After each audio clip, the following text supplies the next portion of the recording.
Dan bukan hanya saat proses mendidik di kelas untuk tujuannya ke siswa, tapi sebenarnya guru kan terus berproses di situ. Tapi ya semakin anak ini nanti beranjak, pastinya tentunya dia pun bakalan mengerti gitu. Kalau harapannya guru makin sejahtera ya. Karena kalau gurunya nggak sejahtera gimana dia mau ngajar kan? Harapan saya itu. Sertifikasi. Iya, kalau dia mau mendidik, tapi dia aja kekurangan kan ya, dia pun malas mendidiknya. Tapi kalau dia berkecukupan, dia bakal senang menjalaninya. Assalamualaikum warahmatullahi wabarakatuh. Salam siang bagi kita semua. Perkenalkan, saya Windy Duningsi. Di sini saya sebagai moderator pertama.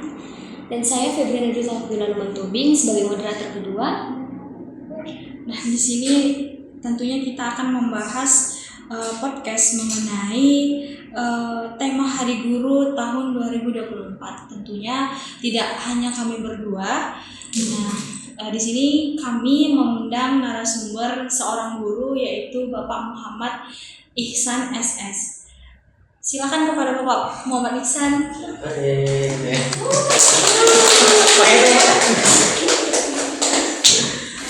Di sini saya. Iya, Pak.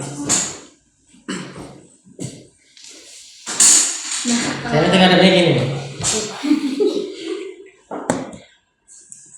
di sini saya akan membahas sedikit mengenai peran guru dalam membentuk karakteristik siswa. Nah, tentunya sangat penting karena guru tidak hanya bertanggung jawab dalam memberikan pendidikan akademik, tetapi juga memainkan peran utama dalam membangun kepribadian, moral, dan nilai-nilai positif dalam kehidupan siswa. Adapun peran guru dalam membentuk karakteristik siswa itu, yang pertama sebagai teladan, kedua pembentukan nilai moral dan etika, ketiga penguatan pendidikan karakter, keempat pengarah dan pembimbing, kelima menciptakan lingkungan yang mendukung, dan yang terakhir adalah penanganan konflik dan penyelesaian masalah. Nah, langsung saja ya Pak, kita bertanya-tanya mengenai peran guru sebagai membentuk karakteristik siswa. Nah, menurut Bapak sendiri nih, bagaimana Bapak melihat peran guru dalam membentuk karakteristik siswa? Gitu ya. Ya, salam ya, selamat siang ya, menjelang sore. Saya Muhammad Ihsan. Pertama saya mau ngasih tahu pengalaman saya mengajar kurang lebih 3 tahun. Saya mengajar dari tingkat rendah sampai yang tinggi SMA. Pertanyaannya tentang Bagaimana Bapak melihat peran guru dalam membentuk karakteristik siswa? Kalau bagaimana peran guru dalam membentuk karakter siswa pasti penting ya. Ya, di kelas aktor utamanya adalah guru gitu, yang akan berinteraksi langsung dengan siswa. Karena di dalam kelas guru bukan hanya ngasih ilmu, tapi juga pasti membentuk karakter. Malah yang utama tuh karakternya dulu, karena ilmu bakal belakangan. Tapi nggak hanya itu, walaupun aktor utamanya guru, tapi tidak bisa dipungkiri bahwa peran orang tua juga berpengaruh sih. Karena kalau hanya menuntut guru untuk berperan aktif, tapi nanti di rumah malah berkebalikan kan, ya tujuannya nanti takutnya tidak tersampaikan. Jadi saya rasa guru penting, orang tua juga penting perannya. Berarti Bapak berpendapat bahwa peran guru membentuk karakteristik siswa itu pastinya sangat penting kan Pak. Tentunya guru itu di dalam kelas tidak hanya memberikan materi pelajaran, tidak hanya menegur siswa ketika bersalah, namun juga guru di sini dituntut untuk lebih lebih menguatkan karakteristik siswa, bagaimana siswa ini bisa menjadi pribadi yang lebih baik, pribadi yang positif vibes, mungkin gitu ya Pak. Nah, selanjutnya nilai-nilai karakter yang seperti apa yang Bapak tanamkan kepada siswa itu? Kalau kita bicara nilai karakter kan lingkupnya pasti luas ya. Iya. Dari perilaku, tutur kata, attitude dan segalanya gitu. Cuma saya mau andaikan di kelas itu kan ibarat tempat belajar yang juga adalah tempat bermain bagi siswa gitu. Apa yang karakter yang dibentuk pastilah sebenarnya dari ujung kaki sampai ujung kepala siswa yang dibentuk.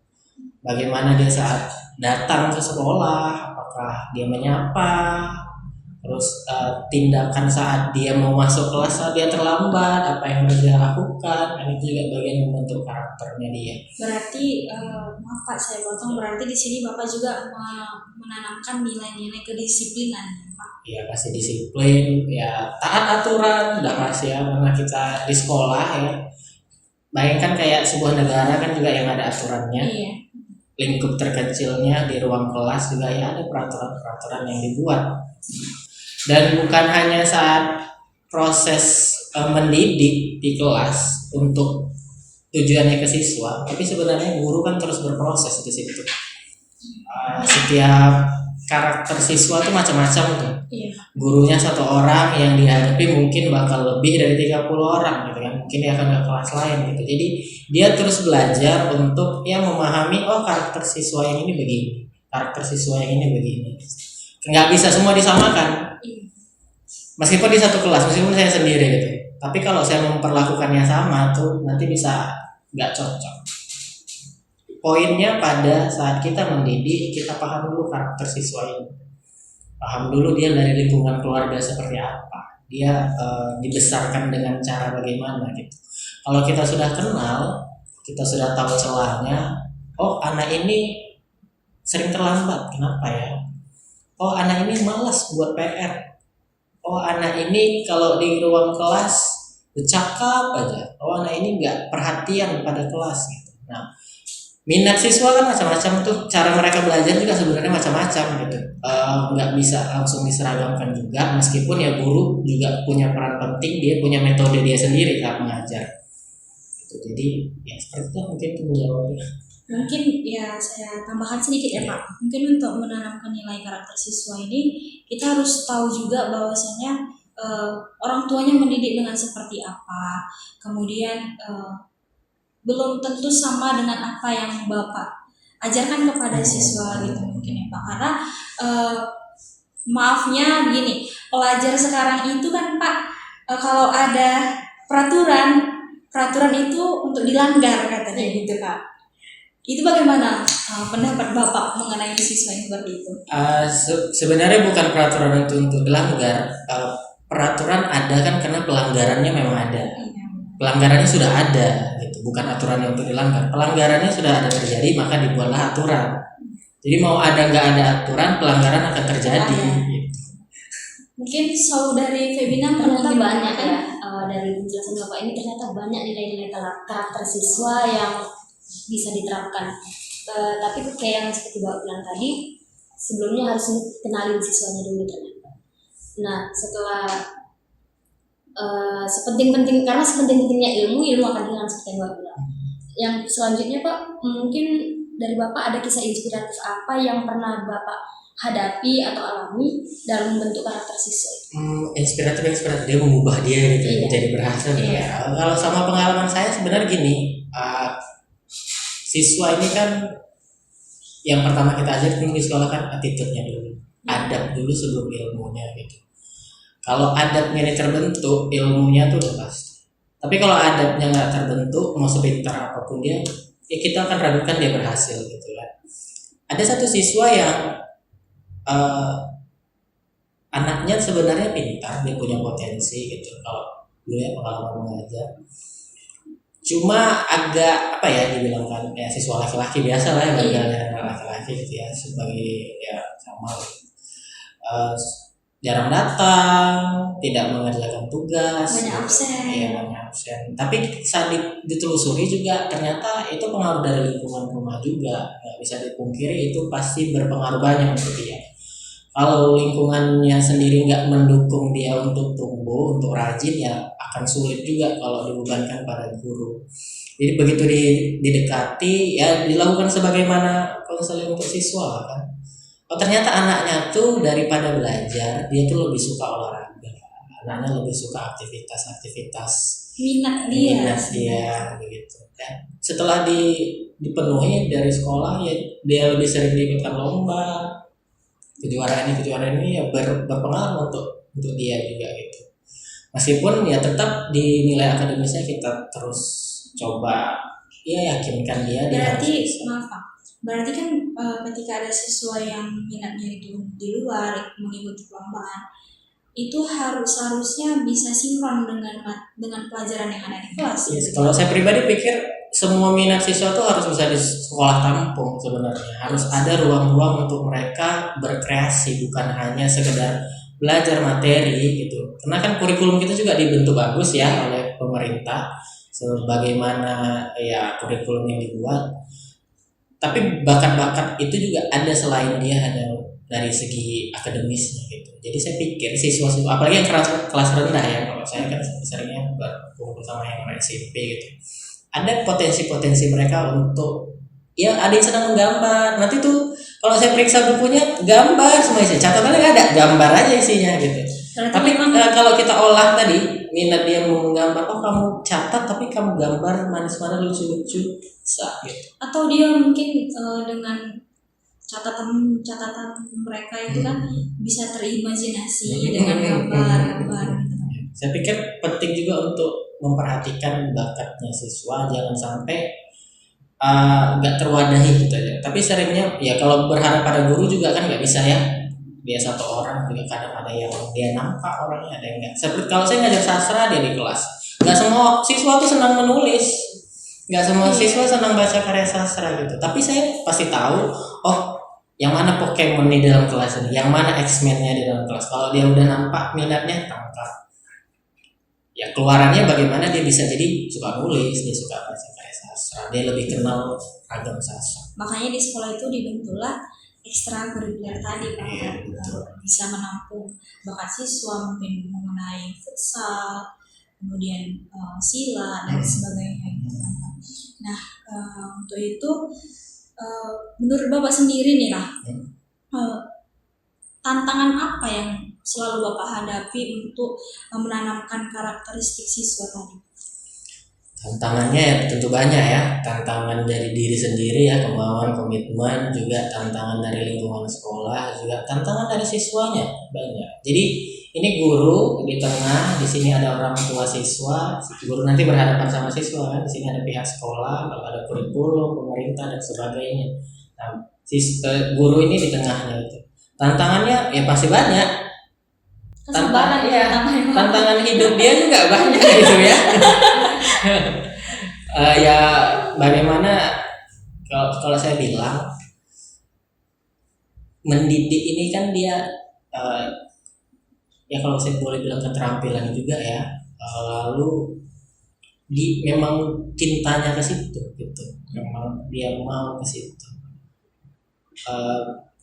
Karena berhadapan dengan seorang anak itu kan nggak mudah, untuk kita tahu hatinya bagaimana, pikirannya bagaimana tuh nggak bisa belajar sekali dua kali gitu. Makanya Terus jadi guru belajar. itu nggak mudah ya Pak. Iya, Tidak nggak mudah, tantangannya Karena kita banyak, harus ya.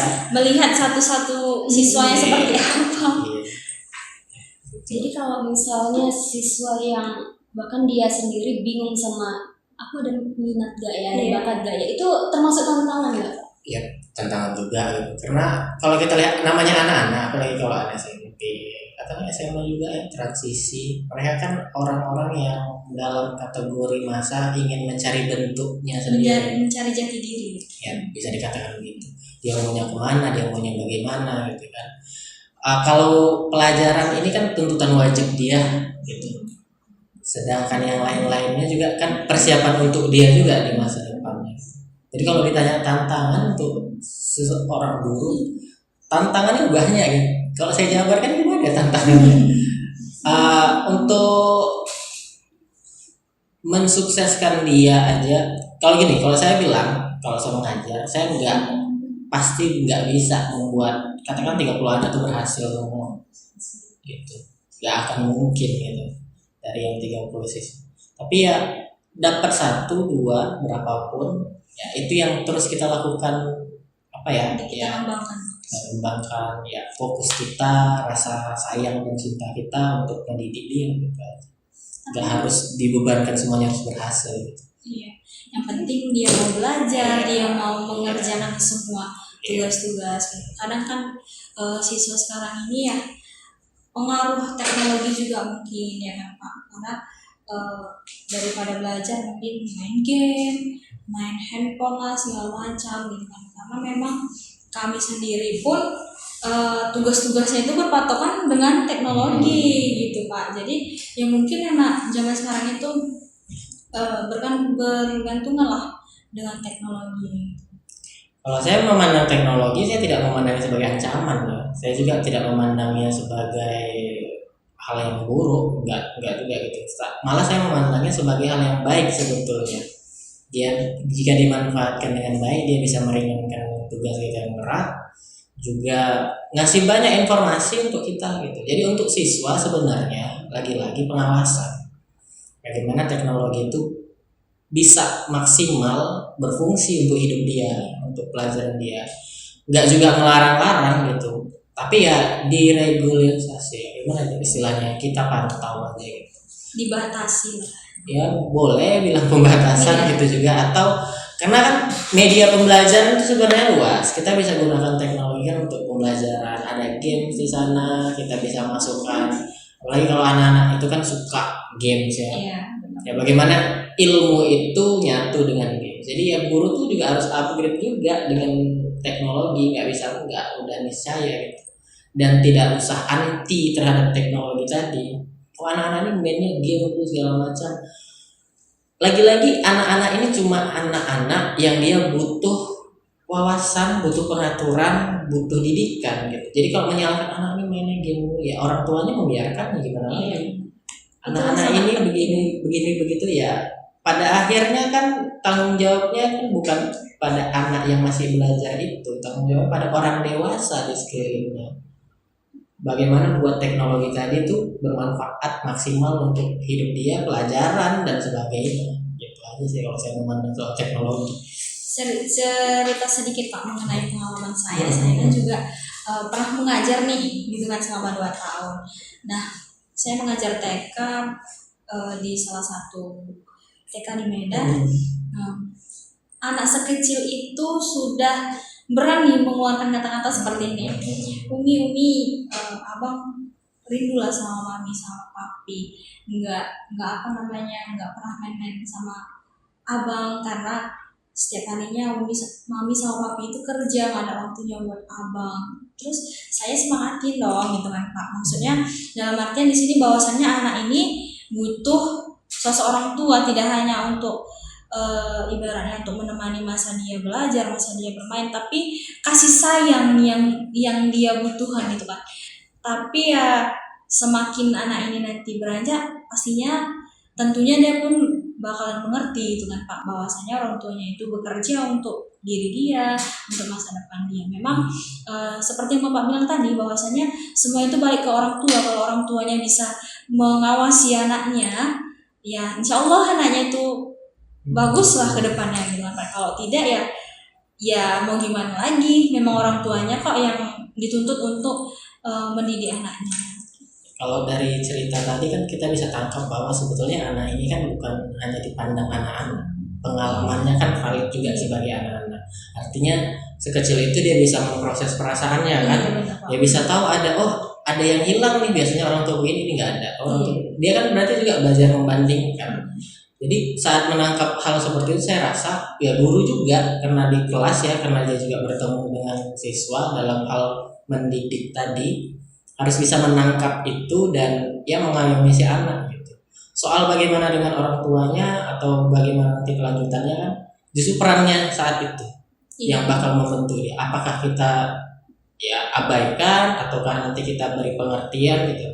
Karena dari proses dia mentelaah perasaannya aja kan itu juga dari proses dia belajar sebagai manusia. Pikir gitu. Setelah mendengar kisah inspiratif dari Bapak, cara menerapkan nilai-nilai karakter itu pasti ujungnya kita punya harapan dong. Setelah ini pasti seorang guru juga pengen dapat feedback yang gimana gitu. Coba Bapak paparkan harapan Bapak sebagai dari sudut pandang guru untuk semua siswa di luar sana, harapan ke depannya seperti itu. Untuk semua siswa aja. Gimana? Oke. Kalau harapan saya, harapannya guru makin sejahtera ya. Karena kalau gurunya nggak sejahtera, gimana dia mau ngajar kan? Harapan saya, Sertifikasi itu harapan utama saya itu. sertifikasi. Sertifikasi Pak. Iya, kalau dia mau mendidik ini, dia mau mendidik, tapi dia aja kekurangan kan ya, dia pun malas mendidiknya. Tapi kalau dia berkecukupan, dia senang bakal senang menjalaninya gitu. Harapannya itu. Terus ya untuk siswa harapannya ya kalau dari saya selama kita mengajarnya baik ya sesuai dengan ketentuan gitu ya. Artinya kan pada saat proses belajar mengajar, harapan guru pasti ingin semua siswanya tuh sukses, dia berhasil dalam hidupnya untuk itu. Ya untuk nggak sukses pun di kelas pasti nanti kan ada dari pengalaman dia yang buat dia jadi sukses dengan caranya sendiri masing-masing gitu.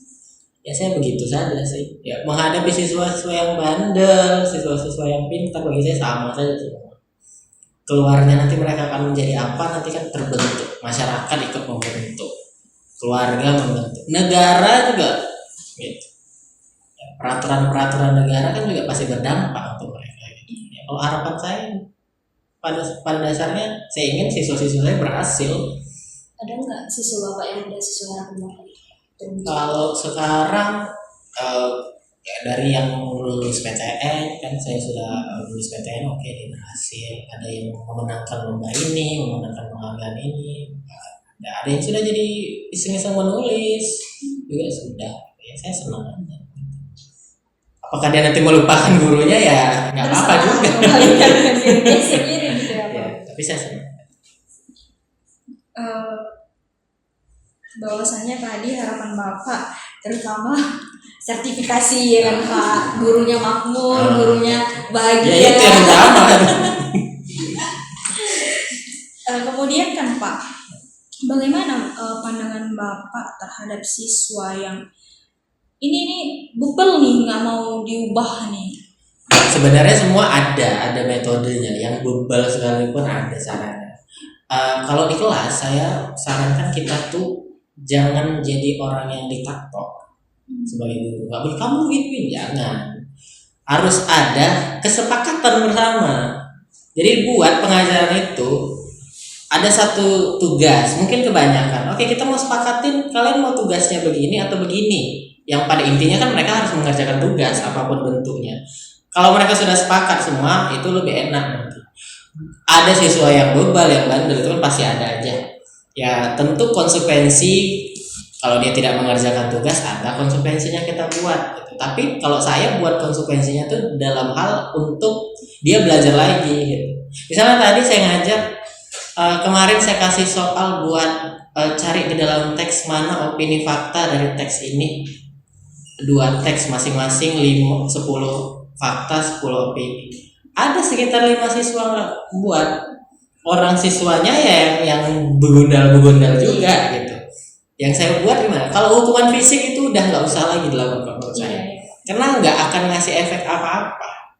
Dia kalian suruh pompa 50, kalian suruh berdiri 2 jam gitu, atau kalian suruh ngutip sampah di sekelilingnya. Saya pikir dampaknya nggak terlalu signifikan untuk dia buat dia akan mengerjakan tugas lagi. Kalau saya senang ngasih hukumannya itu berbentuk dia harus mengerjakan tugas juga. Jadi saya buat biar ada efek malunya ya. Saya taruh mereka di luar yang 5 orang ini tadi, bawa buku paketnya. Saya minta mereka meringkas bab 1 sampai bab 4 di buku 1 paket itu. Kalau ancamannya nggak bakal masuk sebelum siang. Dari situ saya, oh ya anak-anaknya bisa, mereka akhirnya menulis. Setidaknya mereka menulis lah. Setidaknya mereka belajar. Efek malunya nanti ada guru lewat, mereka malu. Ada kawan kelas lewat, mereka malu. Saya rasa begitu. Mungkin kalau kita kasih kita kasih hukuman yang seperti Pak Bang tadi suruh berdiri, suruh apa seperjam gitu kan. Mungkin ya itu nggak bakal untuk dia jerah, malah diulangin lagi. Oh aku kan nggak ngerjain tugas, ya udah aku bebas gitu kan. Apa aja 10 Iya, anak-anak tuh gitu. segampang itu gitu ya kan Pak. Jadi guru kan capek kan. Capek lah. Nah, Jadi siswanya juga capek. eh, berhubung Hamin 3 hari guru nih Pak. Hmm. Ada nggak sih rasa bahwa pengen excited gitu menyambut hari guru atau yang biasa aja gitu? Ya senang lah pasti ya, ada hari khusus untuk Selain guru. dapat hadiah ya Pak. Ya, alhamdulillah kalau ada yang masuk. Ya senang aja. Itu artinya kan ada guru kan dirayakan ya, ada harinya khusus untuk dia gitu, dia diingat, ada jasanya. Ya, senang aja. Ya gimana juga gitu. Untuk kenapa saya nggak senang? Mungkin kebanggaan sendiri bagi Bapak gitu ya Pak. Setiap tahunnya gitu kan dirayain hari guru. Ya kalau dulu saya ingat saya sebagai siswa gitu, saya ada hari guru ya. Kalau kirim hadiahnya tuh ya cuma saya ingat guru-guru yang saya suka aja pas yang saya kasih gitu. Pilih kasih dong Bapak. Ya sebagai siswa ya, namanya siswa ya nggak bisa. Tapi siswa pasti punya guru favorit lah menurut saya. Sebagaimana guru juga punya siswanya yang oh ini bagus ini enggak. Iya. Mungkin harapan Bapak lah untuk guru-guru di Indonesia ini gitu, bagaimana?